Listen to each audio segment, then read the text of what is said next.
तो welcome back Hasan live TV ते मित्रों। उम्मीद करांगा कि तुसी होवोगे ठीक। अज दा कैंट फ्रैश वधिया जब व्लॉग करने स्टार्ट ते इत्थे जेह्ड़ा ना ओह अल्लाह खैर रखी इत्थे खाल बनेगी ऐसदा दी ते ऐसदा दी जेह्ड़ियां न त्रै बनियां बननगियां, त्रै खत्तियां बननगियां ते इत्थे अल्लाह खैर रखी बीजी जावेगी बेहतरीन किस्म की करके चढ़ी।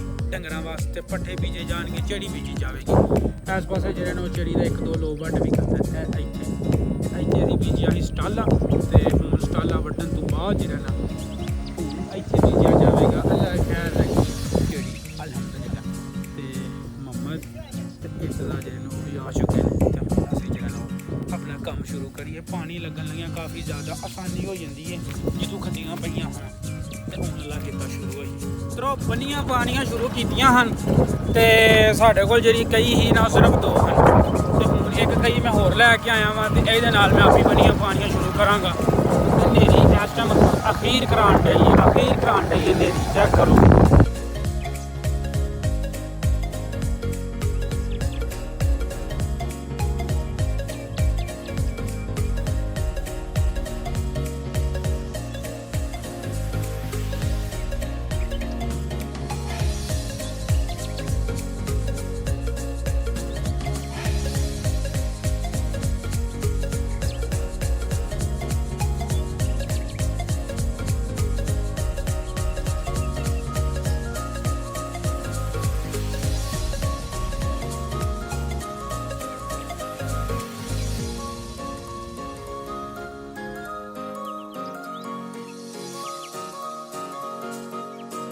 इंसान उधर सिर पे जो है ना टेप कट मारी।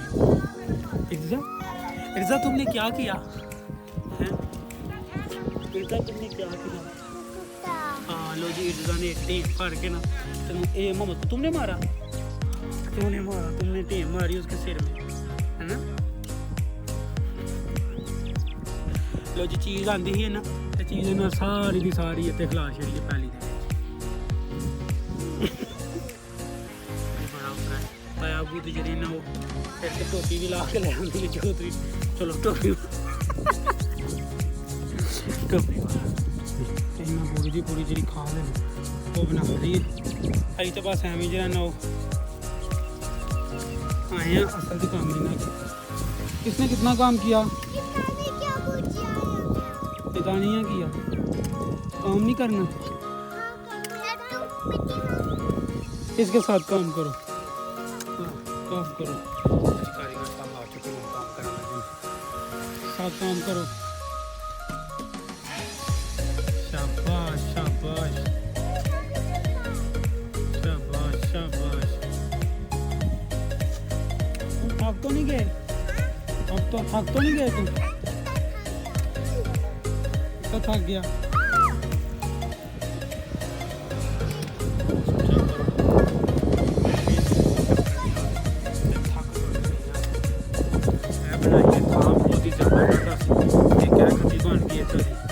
खाल जी बन गई मित्रों। अल्लाह खैर रखी काम साडा आप मुक बहुते तो बहुता जरा ना तो साडा सिर्फ और सिर्फ अद्धा घंटा लगा ते अद्धे घंटे दे विच जेह्ड़ा ना ओह अल्लाह खैर रखी ते साडा जरा काम भी हो गया। मुंडे गए हैं लाम लेइयो ना ते दोवें बजिंदे भी अल्लाह कीता इन्ना पूरा साडा जरा ना ओह हत्थ बटाया ते साडा काम अल्लाह खैर रखी मुक गया वे। थोड़ा जही काम रह गया हुण ते बस मकाइए तो अल्लाह कीता चलिए। इतली साइड ते नाला ते हवा है इस टाइम जी ना बहुत ही ज़्यादा खुशगवार हो गई। साडा काम भी मुक गया ते हवा भी बहुत सोहनी वखण है पाई है अलहमदुलिल्लाह। सारी दी सारी रोई है इधर अही जो ना थक टुट गए हैं। सारा साह नहीं पर हल्दा है तो सारे ने सारियां पैलियां वेलियां हो गई ने रोई दियां भी जिन्नी भी करना कुनक से वड वुड करती है। इधर भी चेक करो पैलियां वेलियां। अच्छा इतना कारीगर तू काम करो है इतना मार दे। तो इस टाइम हालू बेहाल हो गया, थक गया, पानी लिया भी नहीं चेता रहा है। तो यह जी सैड है ना इतने साढ़ा तो काम साडा मुक गया वे ते हाजी साहब नूं मुबारकबाद पेश करो। हाजी साहब जो वो जा रहे हैं हज ते 7 तरीक की इन्हों की फ्लाइट है तो सारे जो मुबारकबाद ठोको इन्हों ਅੱਜ ਦਾ ਫਾਈਨਲ ਹੋ ਗਿਆ 7 ਤਰੀਕ ਦੀ ਇਹਨਾਂ ਦੀ ਜਿਹੜੀ ਡੇਟ ਉਹ ਫਾਈਨਲ ਹੋ ਚੁੱਕੀ ਹੈ ਤੇ ਸਾਡਾ ਕੰਮ ਹੋ ਗਿਆ ਤੇ ਇਹਨਾਂ ਦੀ ਸਲਾਹ ਇਹ ਸੀ ਕਿ ਪਹਿਲਾਂ ਮੈਂ ਜਿਹੜਾ ਨਾ ਉਹ ਪੱਟੇ ਛੱਟੇ ਬੀਜ ਕੇ ਤੇ ਫਿਰ ਜਾਵਾਂ ਪਰ ਵੇਖੋ ਹੁਣ ਕੀ ਬਣਦਾ ਵੇ ਹੁਣ ਜਿਹੜਾ ਨਾ ਉਹ ਸਾਹਮਣੇ ਇਹ ਲੱਗਾ ਵੇ ਸਾਹਮਣੇ ਪੀਟਰ ਤੇ ਇੱਥੋਂ ਜਿਹੜਾ ਨਾ ਉਹ ਪਾਣੀ ਲੱਗੇਗਾ ਸਾਰੇ ਦੇ ਸਾਰੇ ਖੇਤ ਕੋ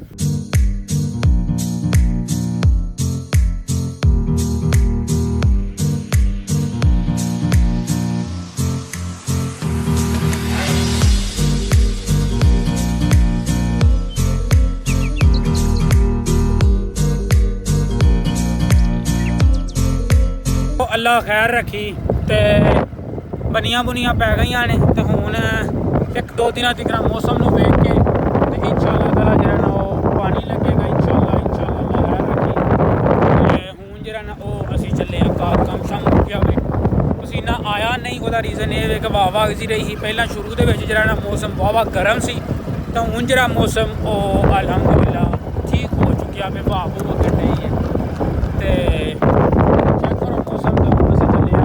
ਉਮੀਦ ਕਰਾਂਗਾ ਕਿ ਅੱਜ ਦਾ ਛੋਟਾ ਜਿਹਾ ਵਲੌਗ ਤੁਹਾਨੂੰ ਪਸੰਦ ਆਇਆ ਹੋਵੇਗਾ ਵਲੌਗ ਪਸੰਦ ਆਇਆ ਤਾਂ ਅੱਗੇ ਸ਼ੇਅਰ ਕਰੋ ਵਾਹ ਬੜੀ ਤੇਜ਼ ਵੀ ਵਗਦੀ ਹੈ ਤੇ ਮੈਨੂੰ ਲੱਗਦਾ ਸਮਝ ਨਹੀਂ ਪਈ ਆਉਂਦੀ ਹੋਣੀ ਮੇਰੀ ਗੱਲ ਦੀ ਤੇ ਮਿਲਨੇ ਆ ਤੁਹਾਨੂੰ ਇਨਸ਼ਾਅੱਲਾ ਅੱਲਾ ਜ਼ਿੰਦਗੀ ਦੇ ਤੁਹਾਨੂੰ ਨੈਕਸਟ ਵਲੌਗ ਤੇ ਰੱਬ ਰੱਖਾ